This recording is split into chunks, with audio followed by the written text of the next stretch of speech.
नमस्कार मेरे प्यारे विद्यार्थियों, आज की क्लास में हम लोग पढ़ेंगे कारक। कारक जो संस्कृत व्याकरण का महत्वपूर्ण पॉइंट है, और कारक के साथ साथ ये देखेंगे कि कारक में कौन कौन सी विभक्ति लगती है। तो सबसे पहले आप इसको नोट कर लीजिए, और आप लोग जैसे ऐसे नोट करने के लिए कह रहे हैं वही चीज़ नोट कीजिएगा, सब कुछ नोट नहीं कीजिएगा, ठीक है। सबसे पहले आप यहाँ से लिखिएगा कारक किसे कहते हैं, तो कारक से लेकर और यहाँ तक लिखिएगा उसे कारक कहते हैं, ये लिख लीजिएगा।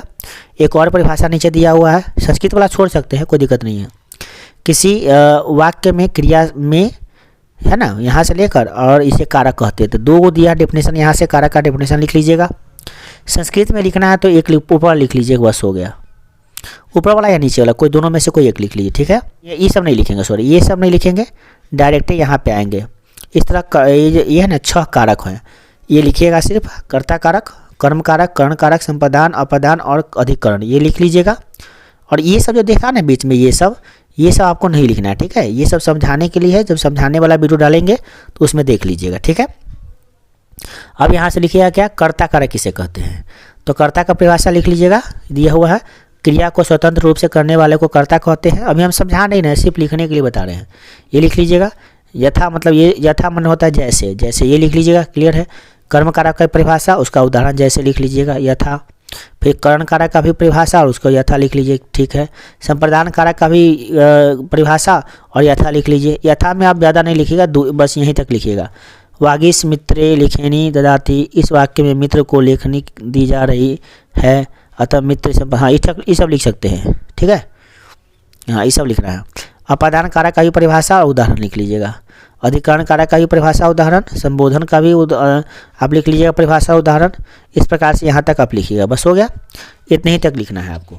अब कैसे कैसे होता है, नियम लगता है, इसके लिए आप विभक्ति को थोड़ा समझ लीजिएगा। विभक्ति किसे कहते हैं ये लिख लीजिएगा, ठीक है। ये यहाँ से लेकर विभक्ति लिख लीजिएगा, यहाँ से लेकर नीचे तक, यहाँ तक। कहाँ तक, शब्दों में लगने वाले विभक्तियाँ 7 है, प्रथम द्वितीय तृतीय चतुर्थी पंचमी षष्ठी सप्तमी, और ये सुबंत कहलाते हैं, है ना, लास्ट तक यहीं तक लिख लीजिएगा। और उसके बाद सीधे यहाँ चलिएगा आप कहाँ पे, नीचे।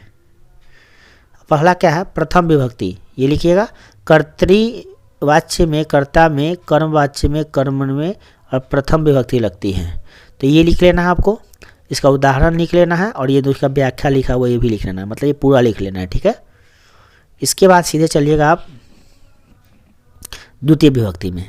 ये सब नहीं लिखिएगा, ये सब नहीं लिखने की जरूरत है। अब द्वितीय विभक्ति में ये परिभाषा लिख लीजिएगा, और इसका आप इसका व्याख्या जो है लिख लीजिएगा, और ये यथा लिख लीजिएगा यहाँ तक, मतलब इतने तक लिखना है आपको, ठीक है। लास्ट में है ना द्वितीय विभक्ति है, यही तक लिखना है आपको। इसके बाद क्या करना है आपको, एग्जाम्पल आप लिख सकते हैं, इसमें से कोई एग्जाम्पल 2 लिख सकते हैं, सब एग्जाम्पल समझने वाला में काम आएगा आपको, ठीक है। चलिए अब यहाँ से क्या कीजिएगा, डायरेक्टली चलते हम लोग अगला पर। ये सब नहीं लिखना है, ये सब नहीं लिखना है, ठीक है। अब यहाँ पे चलेंगे तृतीय विभक्ति। तृतीय विभक्ति का परिभाषा लिख लीजिएगा, और उसका उदाहरण लिख लीजिएगा। ये तृतीय विभक्ति लिख के है, परिभाषा इसका लिख के, या नीचे उदाहरण है सो लिख लीजिएगा, बस हो गया। उदाहरण में से कोई 2 लिख लीजिएगा, हो गया, ठीक है। चलिए बहुत सारा उदाहरण है, बस आप इतना ही लिखिएगा। इसमें भी लिख लीजिएगा, हाँ ये भी लिखना है आपको। जिस अंग में कोई विकार परिस्थिति करना हो तो अंगवाची शब्द में तृतीय विभक्ति होती है, ये भी लिख लीजिएगा। फल की प्राप्ति पूर्णतः अर्थ नहीं होता, ये भी लिख लीजिएगा, और यह भी लिख लेना, ठीक है। तृतीय विभक्ति कहाँ कहाँ उपयोग आता है, ये सब पूछता है एग्जाम में। चतुर्थ विभक्ति का भी परिभाषा लिख लीजिएगा, उदाहरण लिख लीजिएगा, बस इसमें ज़्यादा नहीं लिखिएगा, थोड़ा सा लिख लीजिएगा, बस हो गया, यहीं तक, ठीक है, यहीं तक लिखिएगा, ठीक है। इसके बाद उसके बाद चलिएगा, ये सब नहीं लिखना है आपको ज़्यादा। पंचमी विभक्ति का लिख लीजिएगा। पंचमी विभक्ति किसे कहते हैं, कब उपयोग करते हैं, थोड़ा सा ही लिख लीजिएगा, परिभाषा, और उसके बाद क्या कीजिएगा, उदाहरण, ठीक है। उदाहरण में से 2 लिख लीजिएगा।